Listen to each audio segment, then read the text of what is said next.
देखिए, Neeraj ji nuisance value हैं और हमेशा अभी देखिए विनियोग पर बात डिस्कस चल रहा था और उस पर वक्तव्य नहीं दे करके अनर्गल बातें सदन में करना कोई आज की घटना नहीं है, बहुत पहले की घटना है। लगातार उनका वही काम है।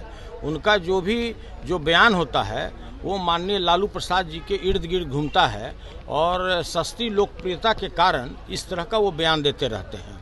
क्या मामला है नहीं है, अगर कोई व्यक्ति उसमें कोई अगर गड़बड़ी है या दोषी है तो नीरज जी का काम है कि वहाँ के पुलिस अधिकारियों का काम है, और पुलिस अधिकारी अगर उस पर कोई एक्शन नहीं लेता है तो वही एक्शन लेंगे क्या। तो देखिए, ये बात को भटकाने के लिए जिस तरह बिहार के जनता को ठगा गया, जिस तरह से किसानों का शोषण हो रहा है, बेरोजगारों को जिस तरह से उसके साथ शोषण हो रहा है, ये सब बात को भटकाने के लिए, और आप लोग भी अच्छी तरह जानते हैं कि 3,17,000 करोड़ रुपए का बजट है और बिहार राज्य के ऊपर में तकरीबन इस वर्ष अगर बीतेगा तो मोटा मोटी 4 लाख से ऊपर इसके ऊपर कर्ज हो जाएगा, मतलब 4 लाख करोड़। और कोई भी जनता, कोई भी बच्चा अगर इस बिहार में जन्म लेता है तो आप मान कर चलिए कि 30,000 रुपया उसी दिन उसके ऊपर कर्ज हो जाता है।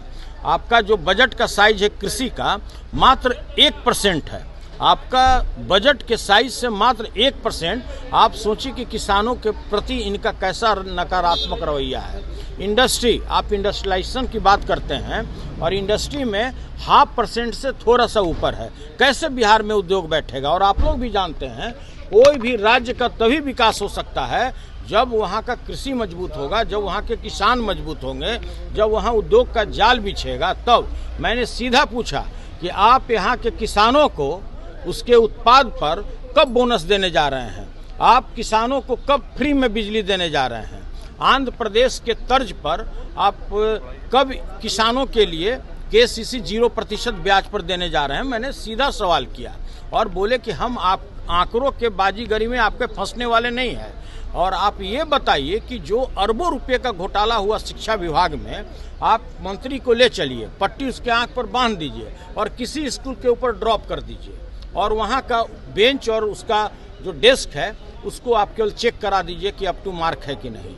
आप अरबों रुपए का घोटाला है, स्मार्ट मीटर में अरबों रुपए का घोटाला है, और उसका जीवंत उदाहरण है कि उसके प्रधान सचिव बेउर में बैठे हुए हैं। तो भाई, कोई भी जो घोटाला होगा किसी विभाग में, सिर्फ गांधी जी बनने की तरह गांधी जी का चेहरा बना लेने से तो ऐसा नहीं क्या बच सकते हैं। जिस विभाग में ये घोटाला हुआ है स्मार्ट मीटर के नाम पर, उसके मंत्री कैसे इससे छूते रह सकते हैं। और सब लोग मौनी बाबा की तरफ बैठने से ये थोड़ी ही है कि आपके ऊपर में भ्रष्टाचार के चार्जेस नहीं लगेंगे। तो देखिए, क्या नीतीश कुमार बार बार कह रहे हैं कि आप लोग कुछ जानते नहीं, आज भी उन्होंने कहा। देखिए, उनका तकिया कलाम हो गया है। वो जिस उम्र के दहलीज पे हैं, सभी लोगों को इस उम्र में आना पड़ेगा, और जिस तरह से वो मानसिक रूप से अस्वस्थ चल रहे हैं, वो कुछ भी बोलते हैं, हम लोग उसको बहुत गंभीरता से अब नहीं लेते। आपने बताया कि वो नकली पिस्टल था, वो स्वाभाविक है ना। वो जो होली वाला, जो लोग होली में जो नकली पिस्टल वगैरह लेकर चलता है, जिसे रंग छोड़ा जाता है, वही लेके कोई बैठा हुआ है। अब मान लिया कि कहीं पर पूरा इफ्तार पार्टी का भीड़ हो और वहाँ पे कोई इस तरह का खिलौना लेके कोई घुस जाए, तो भाई हम लोग इन्वेस्टिगेटिंग एजेंसी तो है नहीं कि हम लोग उसकी जांच करके उसको अंदर में करें। अब यह काम तो पुलिस का न था कि भाई वो ओरिजिनल पिस्टल है या खिलौना पिस्टल है, यह जांच करना मेरा काम नहीं है, वो पुलिस का अधिकारी का काम है।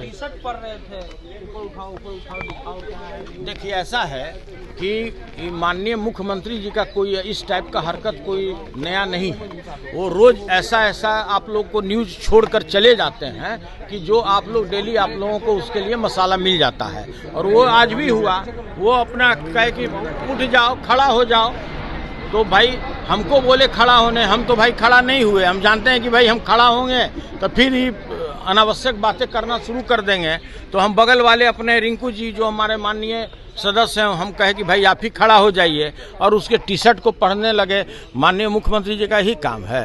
किसान यहाँ बेहाल है, किसान भूखा मर रहा है, किसान को सही मूल्य पर उर्वरक नहीं मिल रहा है, उसकी चिंता नहीं है, और आप इसी सब काम में लगे हुए हैं।